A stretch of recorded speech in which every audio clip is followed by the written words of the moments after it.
My name is Candace Summers. I'm the Director of Community Education at the McLean County Museum of History. Excuse me. And I am thrilled to welcome everyone to today's webinar, which is part of the activities for the 2021 Cogs and Corsets, a Central Illinois Steampunk Happening. In addition to the museum, we would like to thank this year's sponsors of the event, Bloomington Public Library, Meltdown Creative Works, the Downtown Bloomington Association, and the City of Bloomington, with additional support from Artisan, Eastland Suites, Ken Chu Photo, the Hanger Art Co., the Little Art School, and the Zoo Lady and her crew. Before I introduce our speaker today, I'd like to go over the format for the program. We are recording today's program so that people who cannot join us can watch it later. If you have a question for our speaker, please put it in the Q&A box, which is located in the toolbar at the bottom of your screen. Questions will be answered at the end of the program. If you're having a technical issue, say with sound, please drop a comment in the chat box and we will see if we can resolve the issue.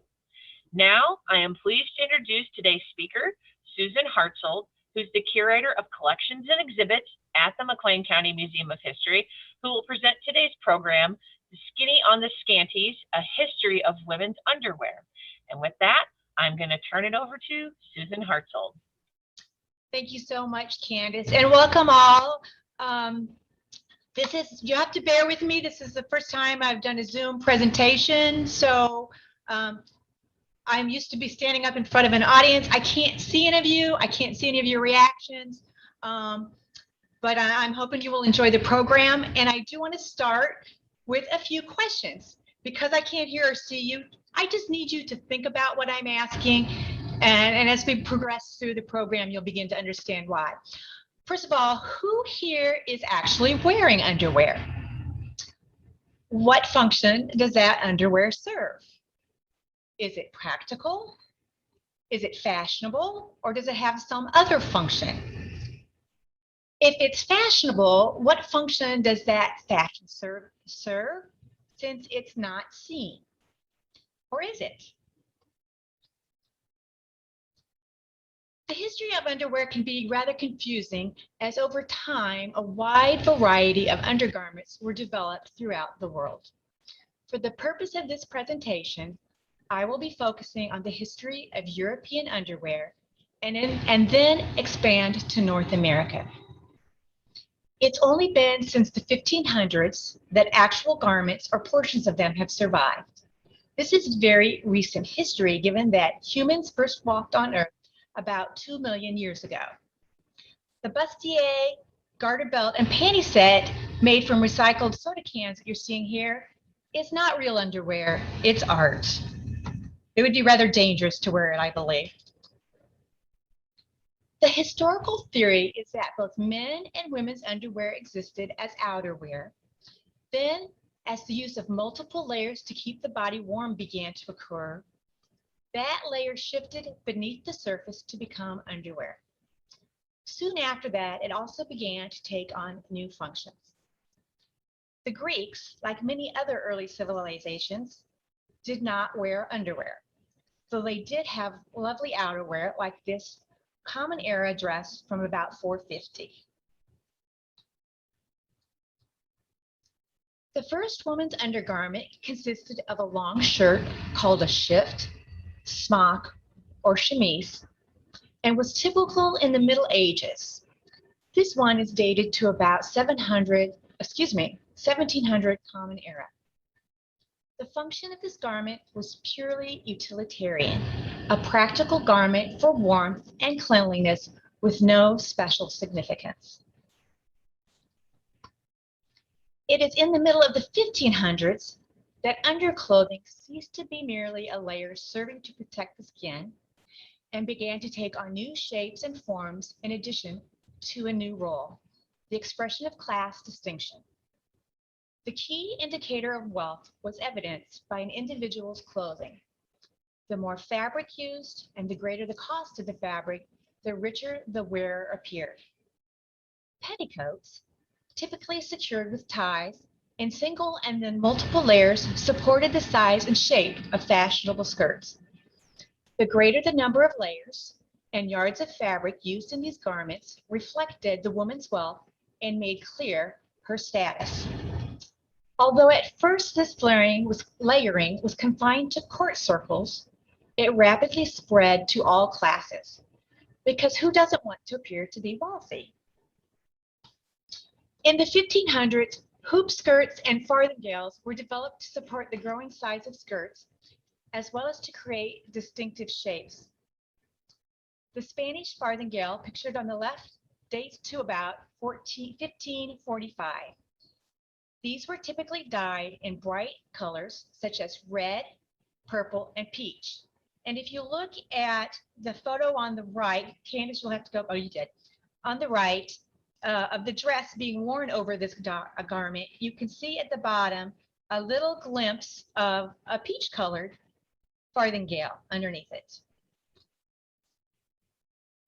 In the late 1600s, the farthingale was replaced with a bum roll, a thick bolster-like bustle tied on top of multiple layers of petticoats. During this century, a new underwear function emerges in which it took on an erotic role. Outerwear, skirts, sleeves, and necklines began to be manipulated to expose the frill, ruffle, or lace edgings of petticoats or chemises. This intentional visible display of a portion of a woman's undergarment, whether at the neckline, sleeve edge, or peeking out beneath the skirt, was a way to arouse and attract the attention of the opposite sex. It was in the 1700s that women began to wear corsets. This undergarment, too, served to display social and physical superiority. Worn over the shift, the corset was made from panels of fabric with linear channels stitched into it. Stays made of whalebone and later metal were inserted into the channels to stiffen the corset. Laced together, the ties were pulled as tight as possible to squeeze and reduce the waist to the smallest and most proper size. This was generally achieved with the help of a second person. Now, you're going to see a couple cartoons from this era. So people made fun of underwear at that time. Hoop skirts or hooped petticoats dominated the 1700s and more frequently offered a glimpse of a woman's petticoats and ankles, since their shape and the material from which they were made could be caught by the wind, like a kite, and be blown up or even turned inside out, exposing a tremendous amount of flesh, as drawers had not yet been introduced. Sitting down could also be a challenge. These cumbersome pieces of underwear changed dramatically during the 1700s. This circa 1730 gown is supported by a dome-shaped hoop skirt.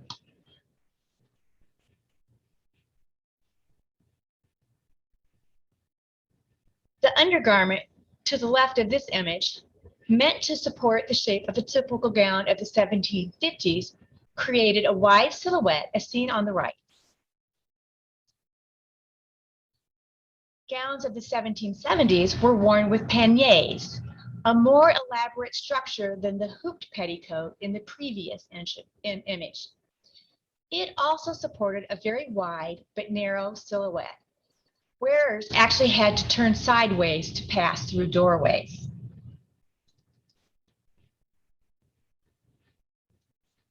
In the late 1700s, hoop skirts were replaced by something similar to, but larger than a bum roll, the bustle. Here we see a 1787 etching of a bustle shop and women wearing bustles. Obviously, they were poking fun because they've made them very extreme in the image. It should be mentioned here that the amount of lace and ruffles worn by both men and women on their underwear to show class also helped to conceal and distract the opposite sex from the dirt and grime on the wearer's skin, as well as lice or other hidden vermin. Bathing was not something done often during this period and before. In the aftermath of the French Revolution, no one wanted to appear to be a member of the French aristocracy, and clothing styles changed dramatically. Women's dress reverted to classical styles, and tightly laced corsets were temporarily abandoned in favor of high waistlines. In addition, the natural figure was often visible beneath the sometimes sheer fabrics of this style of dress. Some women resorted to wearing a different kind of underwear, false breasts, either to improve on what nature had provided them or allow for some modesty. Drawers, also called pantaloons, and bloomers were added to the layers of dress and helped to provide some level of modesty. Drawers ended just below the knee, while pantaloons, shown here, ended below the calf. Unlike men's drawers, women's drawers or bloomers had split crotches. I'm not sure if you can see this in the image, but the legs are attached at the waistband and there is no seam from the belly button to the top of the back center. I'm not sure how many of you would know why, but if you would imagine wearing long dresses and having to go to the bathroom, this might help you to understand. And it certainly made it easier for a woman to squat and use the bathroom, though bathrooms didn't actually exist back then. Pictured here is a typical dress worn with these undergarments. About this time, cleanliness also became fashionable.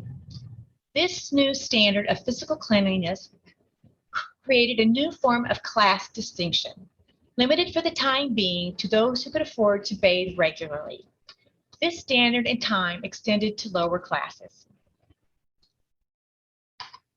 By the Victorian era, there is a marked change in attitudes about underwear.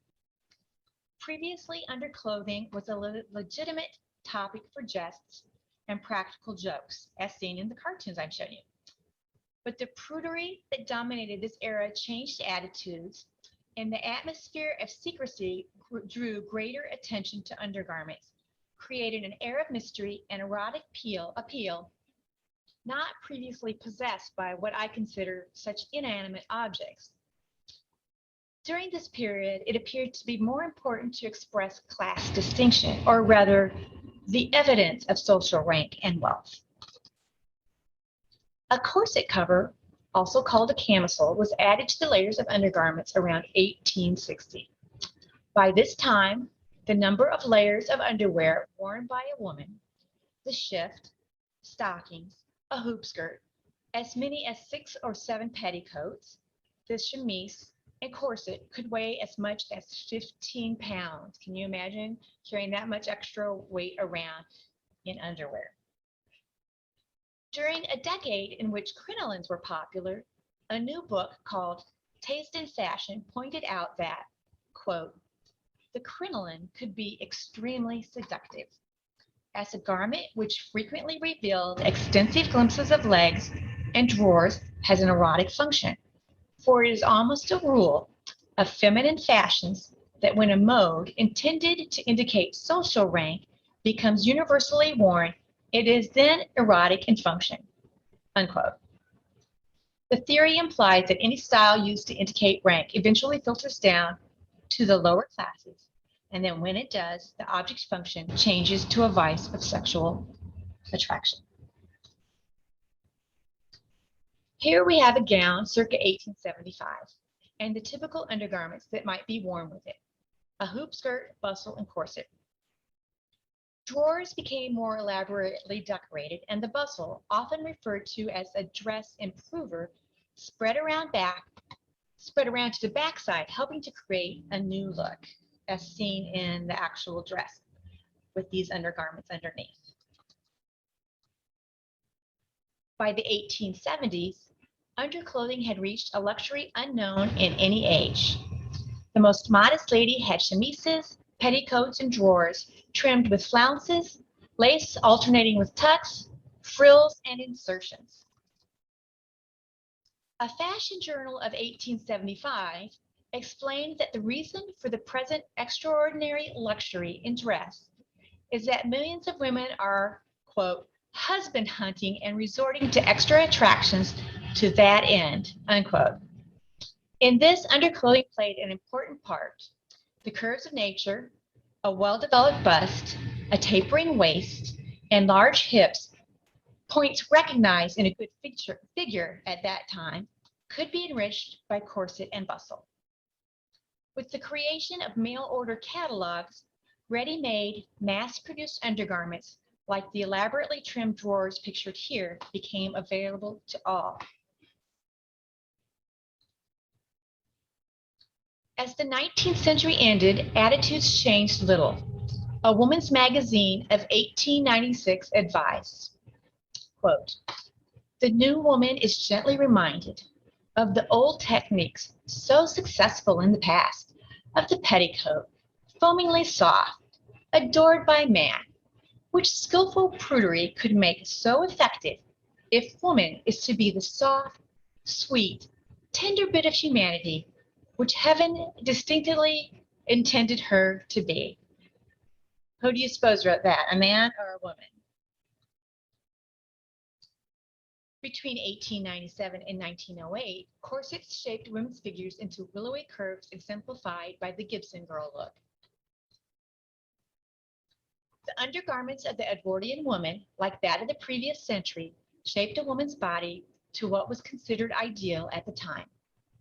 But a new era was beginning. Clothing and underwear were being affected by women's growing taste for sports. For one thing, sports broke through the barriers of class. Social groups no longer confined their attention to exclusive games. The other influence was to spread a taste for more comfortable clothing in daily life. By 1910, the growing inclination to reduce the layers which covered the body was slowly being realized. For those in the active life of the modern world, quote, "So much clothing was unnecessary and a relic of obsolete ideas." But while layers were dwindling, other factors continued to limit women. Parisian designer Paul Poiret, while adamant that women should not be confined by the corset, de-emphasized waist in his designs, but at the same time created what it was known as the hobble skirt, which was extremely popular during the early 1910s. The hobble skirt was called that because the circumference of the hem gave a woman barely enough space to step forward. In the early 1900s, a revolution in synthetic fabrics had a profound effect on the production of clothing, especially underwear. Rayon, first commercially produced in the 1890s, by the 1920s has superseded the use of natural materials in the production of intimate apparel. Given the name artificial silk, rayon made it possible for ordinary women of limited means to buy underwear which closely resembled the feel of real silk and satin, which she could previously not afford. While some women were slow to shed their old cotton and wool undergarments and corsets, young women were quick to discard the old for the new.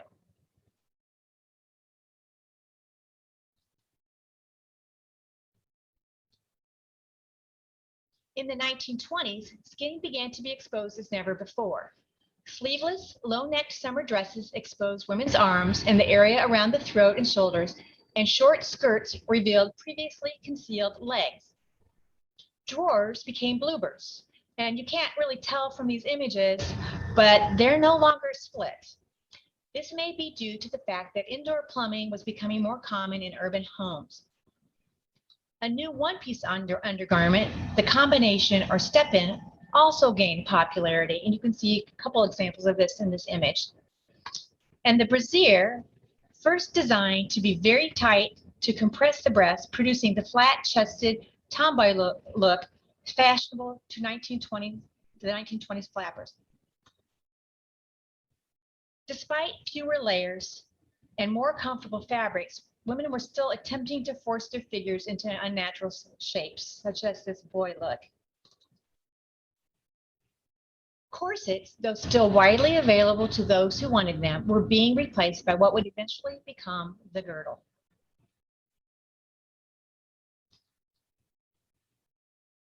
By 1932, the brassiere was designed to separate and support the breasts. Looks a little more natural. During that same decade, a brassiere and short panties under a dance frock were considered adequate by many, especially the young. Formerly, it would have been thought necessary to have a layer of material covering the skin, but the hot bath habit became so general after the First War, it was thought a sufficient substitute, together with the development of dry cleaning. I must note that this did not happen as quickly in rural areas where it took longer to get indoor running water. By this time, underwear no longer preserved the warmth of the body, nor did it disguise its essential shape.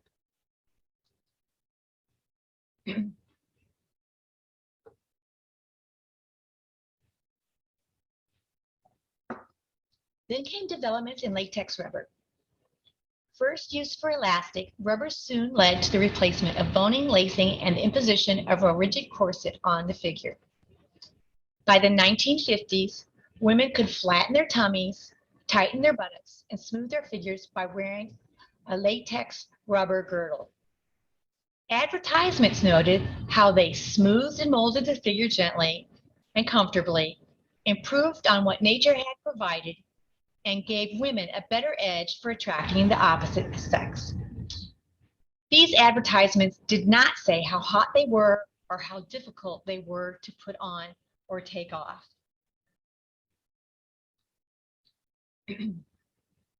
Nylon was the next big innovation in the history of underwear. First offered in the form of nylon stockings, worldwide interest was roused when it was introduced at the 1939 New York World Fair. But nylon lingerie and foundation garments were soon after,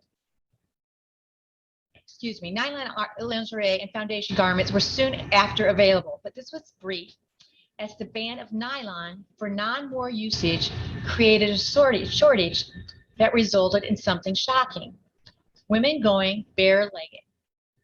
But it got more shocking. Some women began to use their slinky slips as gowns. Outerwear as underwear as outerwear. So they were actually using the slips that they had from previous years for gowns in various lengths. Interestingly, that was probably more likely to happen because slips were being worn, more sheer fabrics were being used in dress in the late 30s. After the war, nylon introduced a new era in the underwear world. It could be rinsed out and drip dried in an hour or two with no need of ironing. And it was available on the mass market at prices that would previously buy only coarse and unattractive garments. Inexpensive and beautiful underwear in different soft colors like pink or blue, too, could now be afforded by all and became classless. Bras were also changing. Underwires, elaborate shaping and padding, or falsies gave the bra wear the uplifted sweater girl look so popular during the 1950s. Fredericks of Hollywood offered the ultimate in glamorous and sexy underwear. Frederick Mellinger, the man behind the famous lingerie retailer, pioneered the push-up bra in 1947, offering women everywhere a little extra oomph. Mellinger is also responsible for the first front hook bra in 1949. The introduction of spandex lycra in the 1960s resulted in new and revolutionary changes in the foundation garment industry. Much lighter than nylon and about 3 times as powerful as rubber elastic, it revolutionized the foundation wear industry. The appeal of the new synthetic materials, combined with advancing mass production methods, enabled manufacturers to broaden their markets. In the 1960s, they began producing teen foundation garments that had a stylish look that had previously been missing in mass-produced schoolgirl underwear. Young girls loved the new product, whether they needed them or not, and the market boomed. By the 1970s, the girdle had been rejected by many consumers, especially those under the age of 35. Casual dress and a relaxed lifestyle changed women's standards. wearing only a bra and panties was the norm as underwear. Some rejected underwear completely. Manufacturers could have suffered greatly from this minimal usage of underwear, but instead concentrated on developing new and more attractive bras in greater variety and styles, in addition to complete sets of matching bras, panties, girdles, corselets, and slips. In the 1980s, designer underwear brands, specialty boutiques, chain stores, and mail order catalogs began to and have continued to be a large part of the intimate apparel market. Victoria's Secret capitalized best on this market. With its new mail order catalog and later brick and mortar stores, it took control. Using hypersexualized advertising, the luxury lingerie market of the 1980s capitalized on the psychological effects of wearing underwear that was pretty and made the wearer feel very sexy. In 1977, shortly after the luxury underwear market began to grow, the jock bra was developed by Hinda Schreiber and Lisa Lindahl.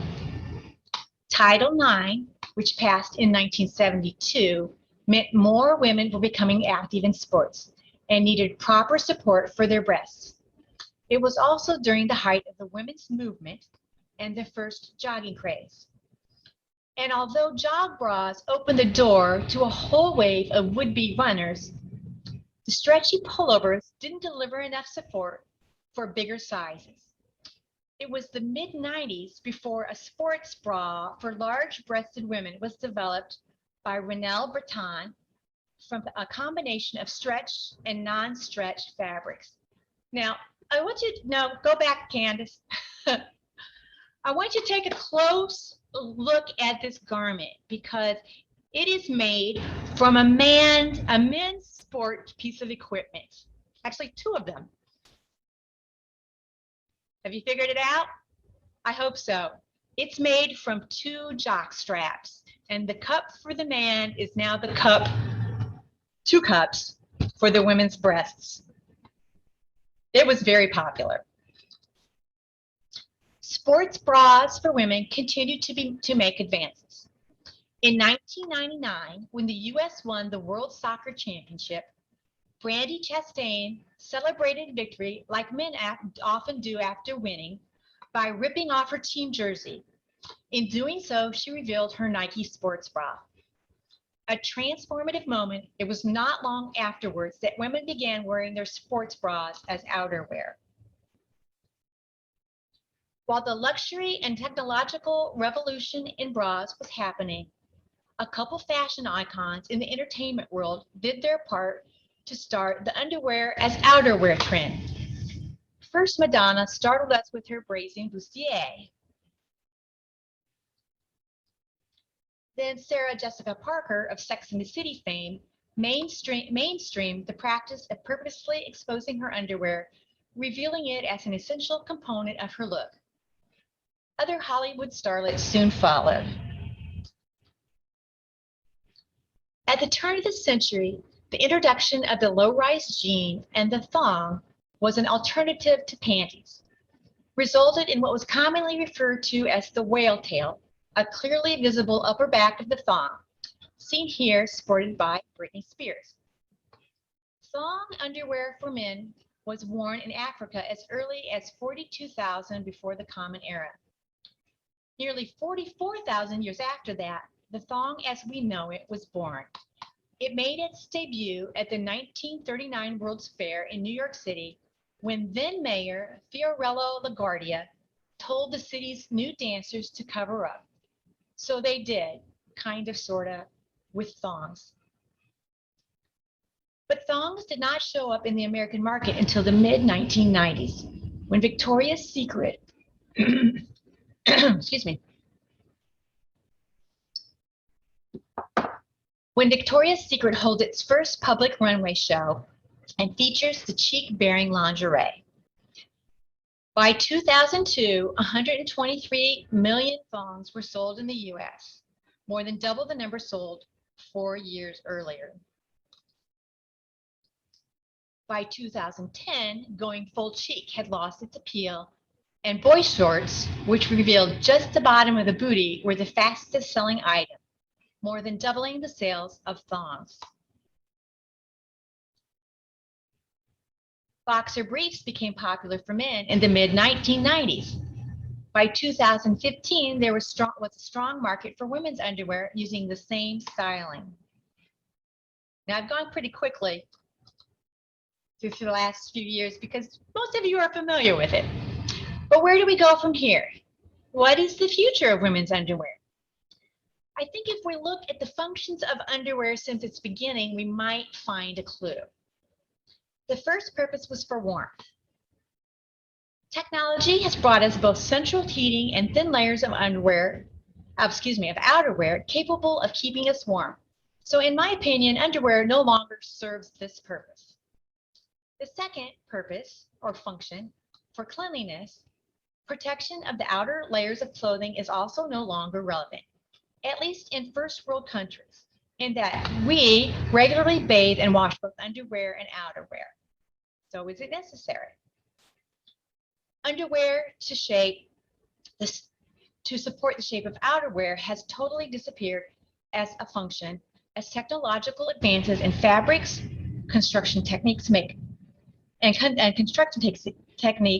underwear obsolete when it comes to the support of outerwear layers. In today's world, the intentional exposure of underwear continues to support its function of erotic appeal. But as the use of underwear as outerwear has become more and more prevalent, who is to say how long it will continue to be called underwear? Where we might find a more challenging argument for underwear not going away is in its use as class distinction. Across the world, the line between the haves and the have-nots remains clear depending on where one lives. And those who have the wherewithal definitely wear underwear. Throughout the history of clothing, class distinction and sex attraction have had a profound effect on women's underwear, and I think that will continue. Humans are for the most part vain, and the desire to flaunt one's wealth and use undergarments to support one's figure in order to improve how one looks and is unlikely to ever disappear. Thank you.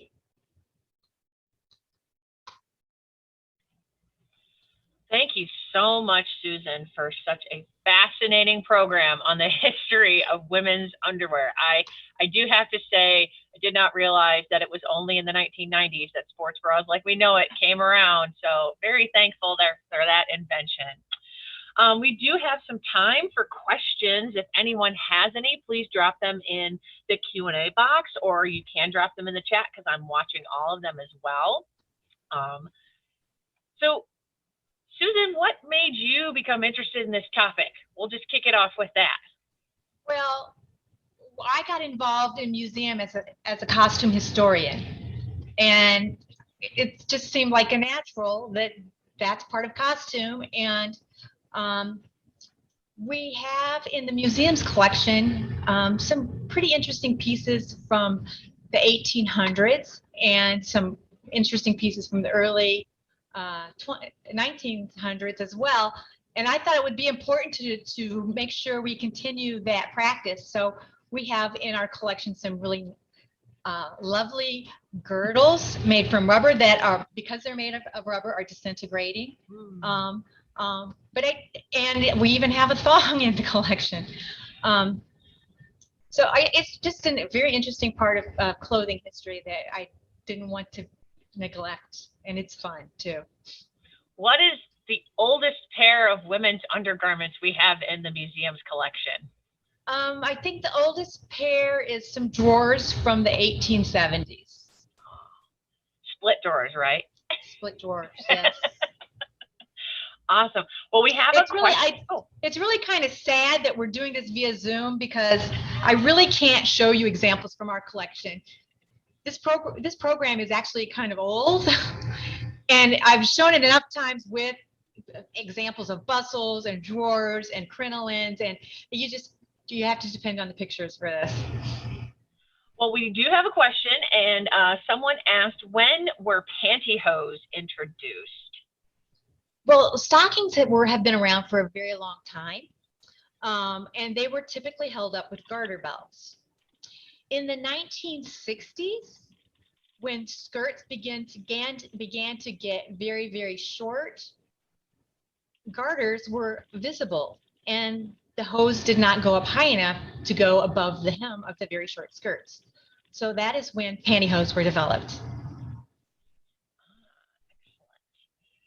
Oh, I have another question. Are there any examples of some of these pieces currently on display at the museum? Unfortunately, no. But that is something that should definitely be done sometime. That would be fun to have an underwear exhibit, like men's, women's, all the above. That would be super awesome. Yes, and it's interesting because a lot of the things you saw in this program from the 1700s and 1800s and 1900s, men were wearing them too. They wore the corsets. I didn't mention they loved the calf. I don't know what it's called even. Calf improvers is something they wore under their stockings to make their calves look larger. Oh, like you think of like the Revolutionary War pictures of all of our founding fathers where they're all showing their shins. And their big calves. Yes, exactly. They're muscular calves. Another question. Oh, and you kind of touched on it. Were the drawers for men split in the middle as well, or did they not wear any underwear at that period? They did not wear drawers. I'm going to be honest with you. I'm not certain about men's underwear until the 1900s, because I was really focused on women at this point. So sorry, I can't really answer that question, except that they were probably more like drawers and bloomers, because men didn't have so much difficulty, with their drop drawer pants in the back, using the restroom, or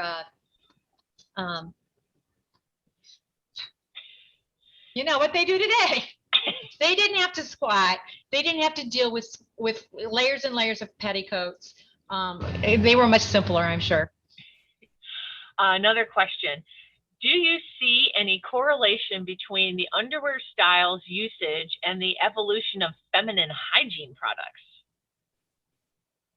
Oh, that's a really interesting question. I think that feminine hygiene products, for like the belts that women used to wear, and it's good to I think those are still being offered, but the feminine hygiene products are of today, that you can put into your panties or the cups. They're much better, and they protect underwear more. Interesting question. I don't think it's changed enough that I would say that, yeah, that's made a difference. Unfortunately. Always evolving. Those products are too. So how would the economic class impact people's access to different styles? Any difference between a society lady and a factory girl in 1900? Oh, yes, definitely. Because the factory woman could not afford the silks and the satins and the elaborate laces.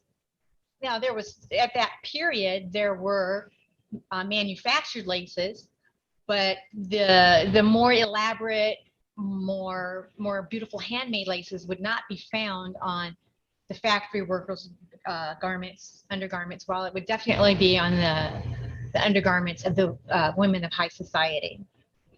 So it has to do with quality of materials. Here's a fun question. Do you think that split drawers may return as a camping road travel item, since we now have the P-funnel items for women? I have no idea. Maybe, maybe not. Just like maybe not, we'll abandon underwear. I don't know. It's a good thought. It makes you think, now that you have those travel items, why not bring them back, right?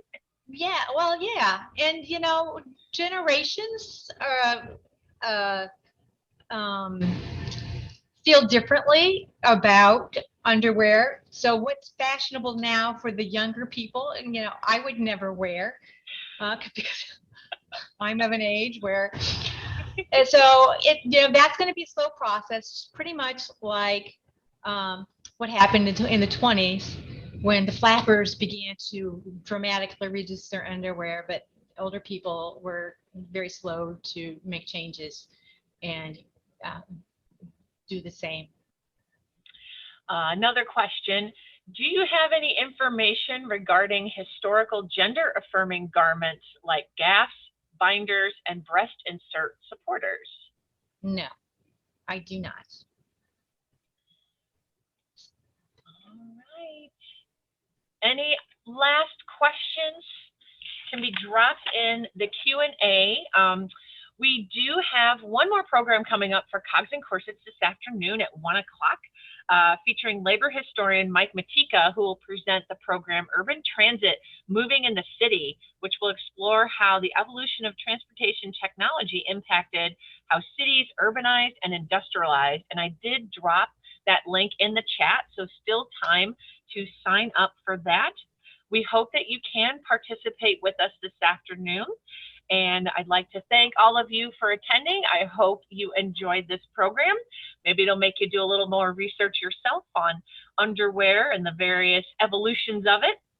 And we hope that you have a good afternoon. Be safe and be well.